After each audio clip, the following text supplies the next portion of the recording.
Good morning, good afternoon and good evening.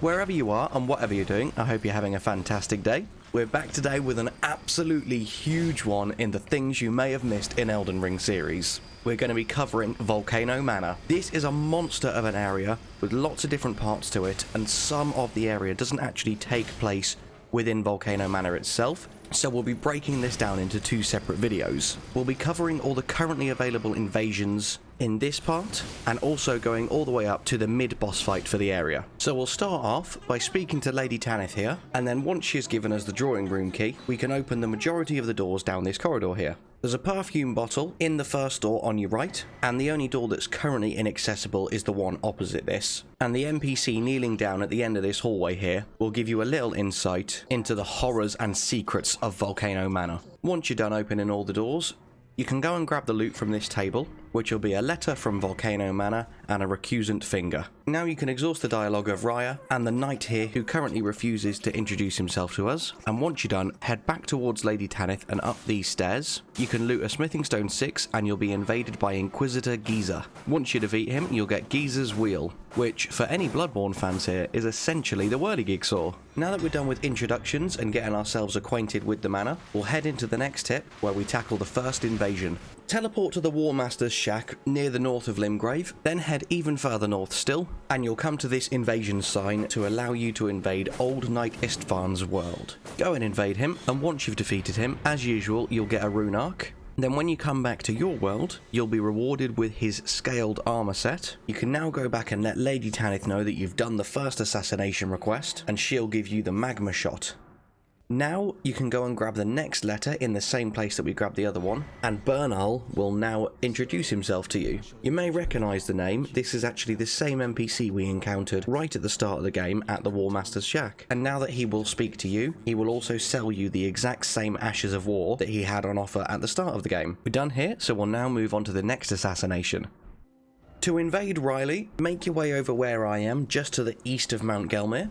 And in this canyon you can go and invade Rileigh the Idol's world. Once you've defeated her, you'll get another rune arc.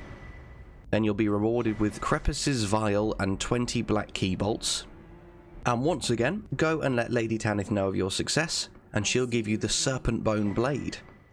This is a very interesting katana, because it has the very cool double slash Ash of War, and it has crazy good poison build up as well. Now when you go back, you'll find there's a red letter on the table, and also Bernal will give you a letter as well. These two invasion requests can't be done until quite a lot later in the game now. Bernal's is in Lanedale Royal Capital, and the red letter is in the mountaintops of the Giants. So we'll do these much later in the game, and because we are unable to complete these assassination requests at the moment, we're not actually going to be finishing Volcano Manor. We'll grab all of the loot, we'll do everything we can do here, but we won't defeat the final boss, because that would lock us out of completing these quest lines. Now head over to this room opposite where Rileigh was, and you'll find a serpent willing to talk to you. This serpent is Zarias, and is actually Rileigh's true form. Go and speak to Lady Tanith about her once you've exhausted her dialogue, and you can progress both of their quest lines. Then we'll move on to the next assassination.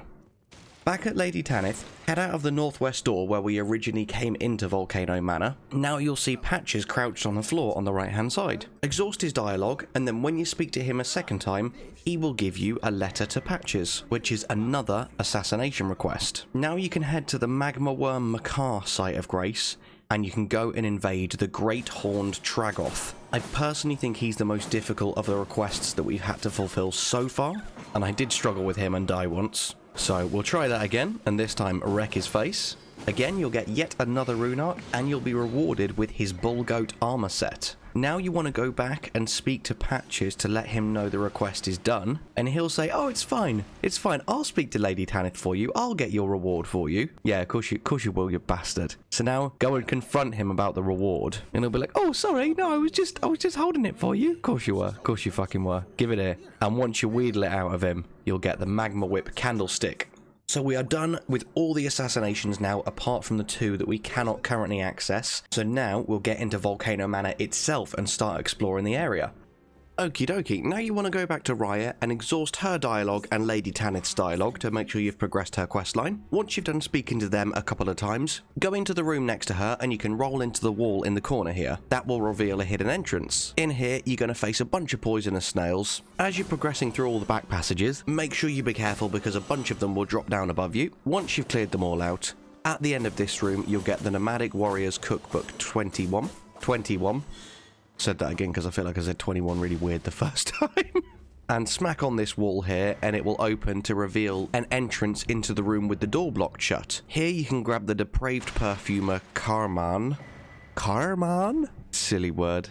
Did I say that right? And then you'll see me wailing on this wall here for like a good 30 seconds. It's because this used to be an illusionary wall with 9999 health. However, I've just read up on the patch notes and it has now been patched out. It was never intended to be an illusionary wall, and it actually just led you into an area that we already have access to anyway, where Recusant Burn All is. So ignore that and continue back into the room we were just at. Then you can drop down these stairs and in the back left corner of the room you'll see a Bloodhound Knight. Get the jump on him, because if you let him attack first, he's pretty damn powerful. Now, I don't know if this is a guaranteed drop, but for me, the last few times I've taken him out, he's dropped his Bloodhound Claws. So I believe that is a 100% drop rate the first time you kill him. Now, come out of these back rooms and you'll be in a church, like the Site of Grace, and once you've rested, you can open the doors into Volcano Manor proper. Soak in the gorgeous view, and then we'll progress into the next tip. For the next 5 to 10 minutes of in-game time, I'm just clearing out the rooftops, grabbing all the little bits of loot and dealing with all of the poison-throwing putrid corpses and the man-serpents. There's no important missable items here. The only two things of any note at all are a golden rune 9 in the corner of one of the rooftops and a stack of 10 fire arrows when you hop down the other side. So whilst I leave the footage of me clearing out this area in the background, if you'd like to support the channel even further completely for free, please head on over and follow my Twitter, my Facebook and my Instagram. Links to all of them are down in the description. And did you know only 15% of people that watch these videos are subscribed? If every single person here right now was to get one friend to sub to the channel, we would become verified by YouTube with over 100,000 subscribers and get the very sought after YouTube tick. That to me is just so amazing, and I want to say thank you so much to everyone here right now. You are absolutely amazing, truly. Thank you. Now that that rant's over and we've finished clearing out the rooftops, whether you've taken the side path with the dogs and the abductor virgin or whether you've hopped off the top of the rooftops, eventually you'll come to this open area with a stone sword gargoyle. Open up the door and in here will be another abductor virgin. Once you've murderized her, there'll be a load more poison lobbing putrid corpses up here, and when they're all dealt with, you can get yourself the Crimson Amber Medallion +1. We're done with this area, so we'll head into the next part. Once you're done in that room, head straight outside and you'll see a man serpent in front of you. Take him out and then you can swing round to the right, take out the other man serpent and get yourself a smithing stone 4. Now, still on this same side, you can climb up the ladder here. I'm going to be coming back here later and jumping off the roof. You can do this now if you want to. You'll find a hidden area with an Omenkiller, a weapon, and a headpiece. But I'll revisit it later and show you exactly what's down there. For now, we'll head the other way, jump off the roof here, and now you can go through these open doors at the back. And once you've dealt with all the enemies in this room and grabbed the Beast Blood and the Albinoric Blood Clot, you can open the doors at the front of the building, which will lead you back out where we just were a second ago. Head into the next room and then start going down the stairs. Be careful not to get grabbed by these bloodborne looking bastards. Deal with the few scattered around downstairs as well. Then once you're sure the room's clear, you can go and grab yourself the golden rune 9.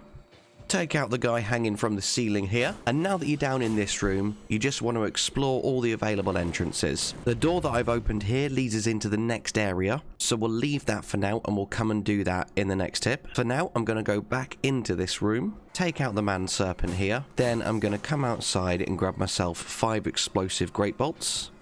And finally, in this room here, we'll pick up the Site of Grace and activate the summoning sign. There's no particular order you need to do these rooms in. Just make sure that you've done everything that I've done here so that you haven't missed anything. Once you're finished in there, we're going to head outside where all the lava is, and we're going to start exploring this area. Take out the first few fire slugs you encounter, then head right and you can squeeze behind this building and hop up on the roof. On the edge of the roof here, you'll grab yourself a Somber Smithing Stone 6.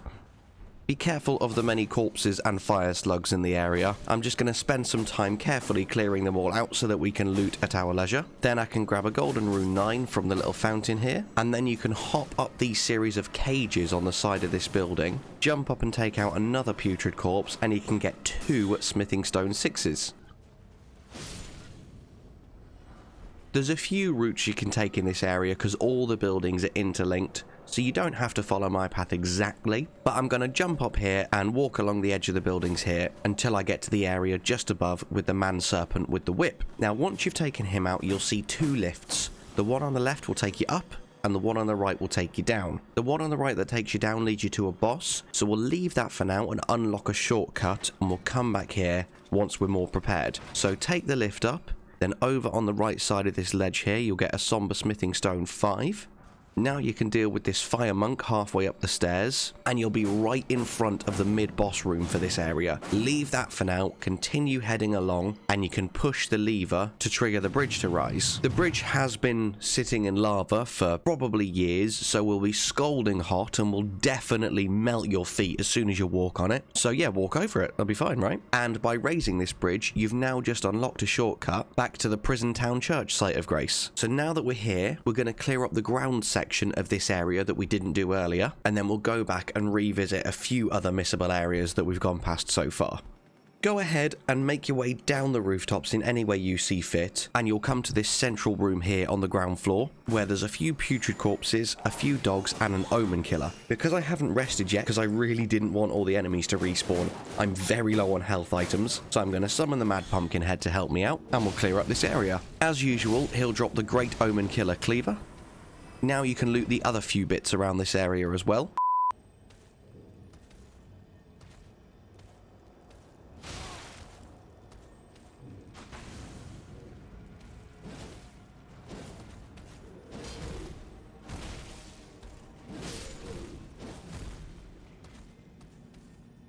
In this room back here, towards the northeast of this area, you'll be able to grab the Erdtree seal, which is the best seal for a jack-of-all-trades faith build. Now you'll see there's an item on a corpse hanging off the roof just above us. So we'll start heading back up on the rooftops so we can drop down and grab that. On the way, we'll encounter a scarab just behind the chimney here. Take him out and get another somber smithing stone 5.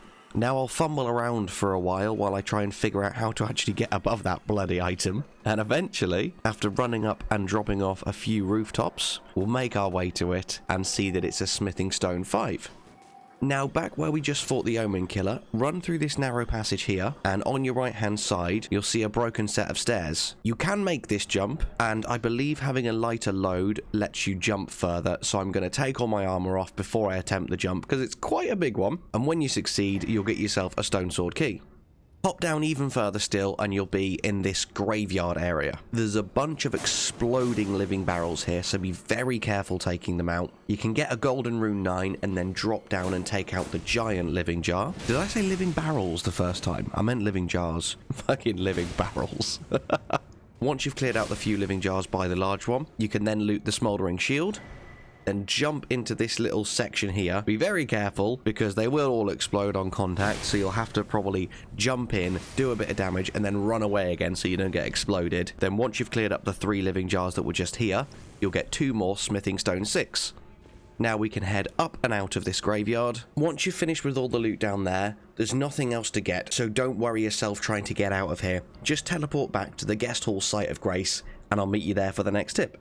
From the guest hall site of grace, we're going to work our way back up again, and then I'll meet you after climbing up the ladder at the top of the rooftop that I said we could drop down from earlier. Once you drop down here, as I said, there's an Omenkiller enemy you can take out, and I accidentally already grabbed the loot before hitting record, but you get the Albinauric staff, and more importantly, the one I'm going to show you is the Albinauric mask. Look at this thing, it's just hilarious. You can literally just stick that on your head, I love it. And it will increase your arcane by 4, but reduces the HP recovery effects of the Flask of Crimson Tears. So whilst I'm here, I'm going to kill the Omenkiller enemy again, and I'm just going to check my inventory. I now have 3 great Omenkiller cleavers.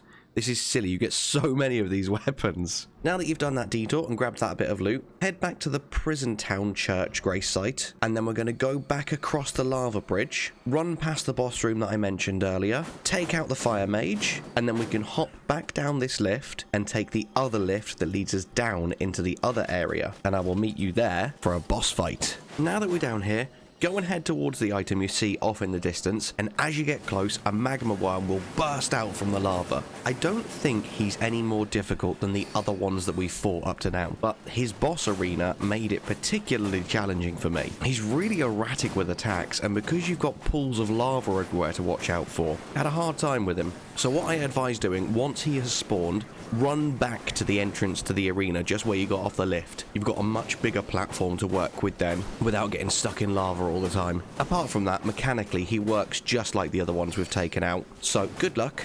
And once you've taken him out, you can come right to the end of the arena and jump through this lava pool here, and on the little safe platform right at the end, you'll get a smithing stone 7. That's it here. We've now done pretty much the entirety of the first half of Volcano Manor, so we're going to head back to the Prison Tower Church grace site and start making our way to the mid-boss for the area.